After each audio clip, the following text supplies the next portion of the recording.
My fellow Americans, I'm speaking to you tonight from behind the resolute desk in the Oval Office. In this sacred space, I'm surrounded by portraits of extraordinary American presidents. Thomas Jefferson wrote the immortal words that guide this nation. George Washington, who showed us presidents are not kings. Abraham Lincoln, who implored us to reject malice. Franklin Roosevelt, who inspired us to reject fear. I revere this office, but I love my country more. It's been the honor of my life to serve as your president. But in the defense of democracy, which is at stake, I think it's more important than any title. I draw strength and I find joy in working for the American people. But this sacred task of perfecting our union is not about me. It's about you, your families, your futures. It's about we, the people. We can never forget that. And I never have. I've made it clear that I believe America is at an inflection point. One of those rare moments in history when the decisions we make now will determine our fate of our nation and the world for decades to come. America's going to have to choose between moving forward or backward, between hope and hate, between unity and division.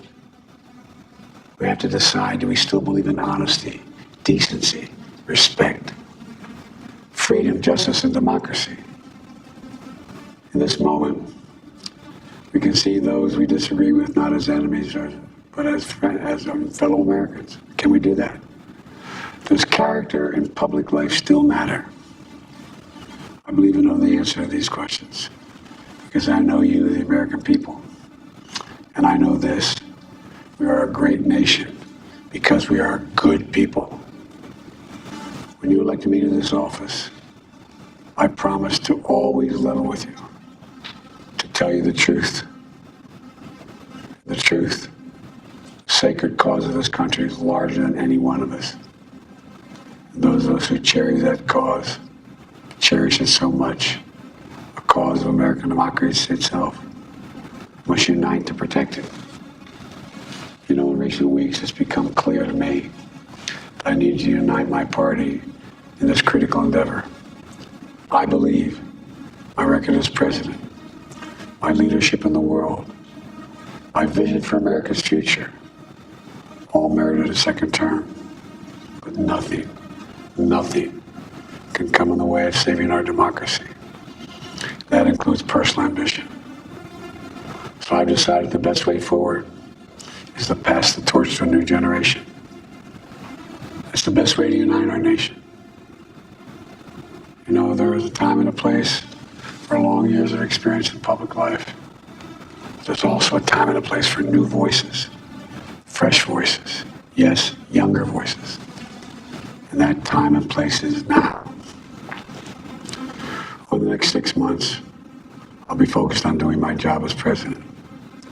That means I'll continue to lower costs for hardworking families, grow our economy. I'll keep defending our personal freedoms and our civil rights, from the right to vote to the right to choose. I'll keep calling out hate and extremism, make it clear there is no place in America for political violence or any violence at ever, period. I'm going to keep speaking out to protect our kids from gun violence, our planet from climate crisis that is the existential threat. And I will keep fighting for my cancer moonshot so we can end cancer as we know it, because we can do it. I'm going to call for Supreme Court reform because this is critical to our democracy, Supreme Court reform. You know, I will keep working to ensure America remains strong and secure and the leader of the free world. I'm the first president in this century to report to the American people that the United States is not at war anywhere in the world. We'll keep rallying a coalition of proud nations to stop Putin from taking over Ukraine and doing more damage.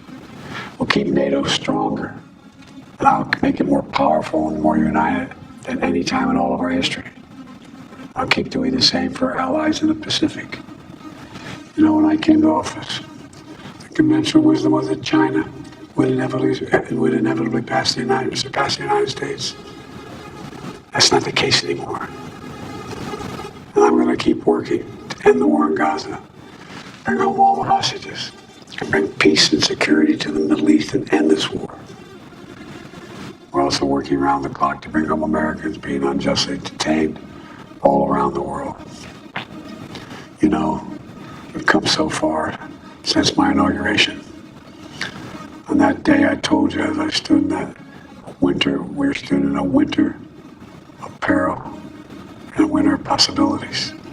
Peril and possibilities. We were in the grip of the worst pandemic in the century, the worst economic crisis since the Great Depression, the worst attack on our democracy since the Civil War. We came together as Americans. We got through it. We emerged stronger, more prosperous, and more secure. Today we have the strongest economy in the world, creating nearly 16 million new jobs, a record. Wages are up. Inflation continues to come down. The racial wealth gap is the lowest it's been in 20 years. We're literally rebuilding our entire nation, urban, suburban, rural, and tribal communities. Manufacturing has come back to America. We're leading the world again in chips and science and innovation. We finally beat Big Pharma after all these years to lower the cost of prescription drugs for seniors. And I'm going to keep fighting to make sure we lower the cost for everyone, not just seniors. More people have health care today in America than ever before. And I signed one of those significant laws helping millions of veterans and their families who are exposed to toxic materials. You know, most significant climate law ever in the history of the world. The first major gun safety law in 30 years. Today, the violent crime rate is at a 50-year low. We're also securing our border. Border crossings are lower today than when the previous administration left office. I've kept my commitment to appoint the first black woman to the Supreme Court of the United States of America. I also kept my commitment to have an administration that looks like America and be a president for all Americans. That's what I've done. I ran for president 4 years ago because I believed and still do that the soul of America was at stake. The very nature of who we are was at stake. And that's still the case. America's an idea.